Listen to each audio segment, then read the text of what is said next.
Hey guys, today we're going to be going over how to do a Faro fan or a giant fan. So let's get into this video right now. If you are new here, make sure to drop a hashtag new down in the comments. So today we'll be using the Bicycle Maiden Back playing cards. If you want a great place to buy really cool playing cards, just check out the link in the description. So let's get into the video right now. So the giant fan looks something like this. Or first you do the Faro shuffle, just like that. And then you go into the giant fan, which looks like this. Pretty cool fan. Then after that you can do some different moves. You can do cascade or whatever you want to do with it, or you can just close it up.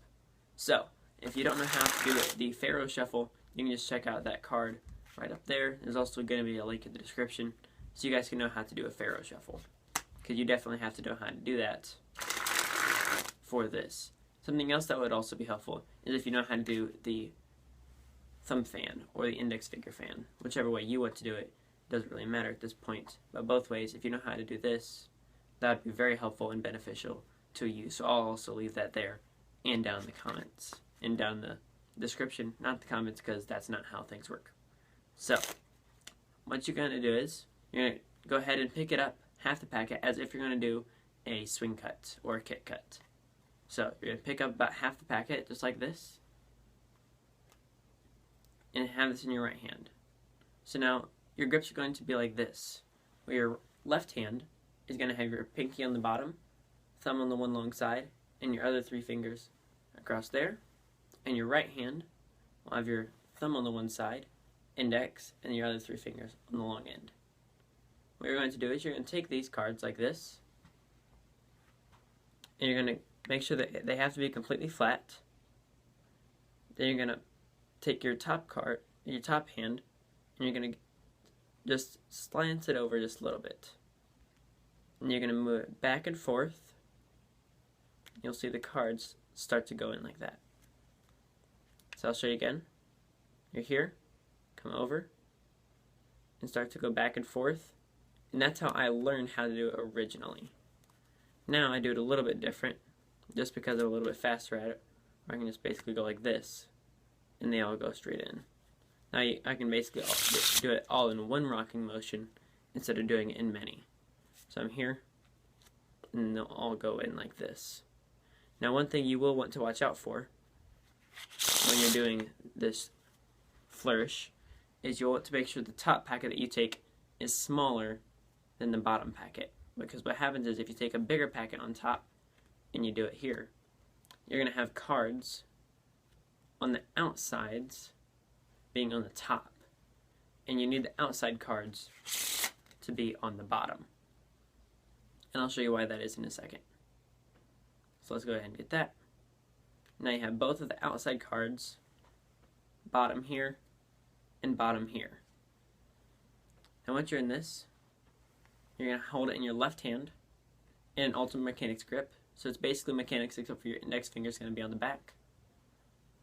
And then you're going to come into it like this, just like a thumb fan, where your thumb will be here, and then basically you'll be holding it with your index and middle in the back. Then with your right hand, right where this crease is, where the two cards connect, you'll put your thumb right there, and then your middle and ring on the other side. And then you're just going to basically do a thumb fan all the way around. And that'll give you this giant fan look. So it'll be here. Come over with your left hand, right hand comes around, and there you go. Now this will not be very easy to do with really old cards. I mean, it is possible to do with old cards. It just makes it a lot more difficult. So if you're first starting off trying to learn this move, make sure you're going to be doing it with some newer cards. Then you can go into something like Cascade, just like that afterwards, which does give a really nice effect, going from one little flourish to another, because most of the time, people are pretty impressed with something, even just as simple as the Faro shuffle, because they're used to something like the Riffle shuffle or something. Also, what you can do, if you get one side or neither side, you can just take the top card and move it down. But it's also really nice to go into something like Cascade, like that afterwards. So, I will be teaching Cascade pretty soon.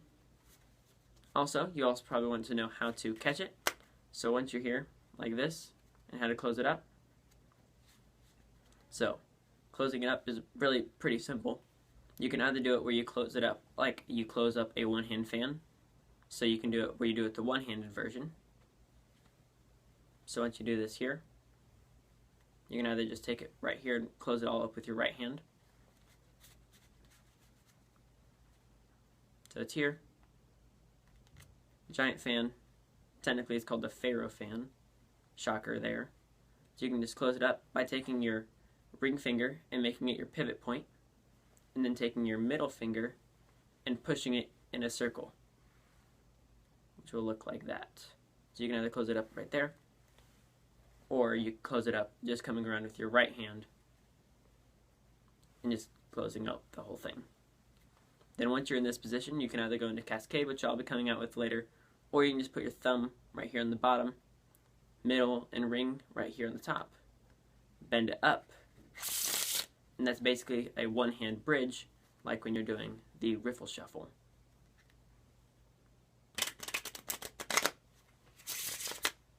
So basically you're just doing a one-hand bridge in this case. So, whatever fans you think I missed, make sure to leave them down in the comments. Make sure to give this video a thumbs up and subscribe. Thank you guys for watching. This is Card Perfect, signing off.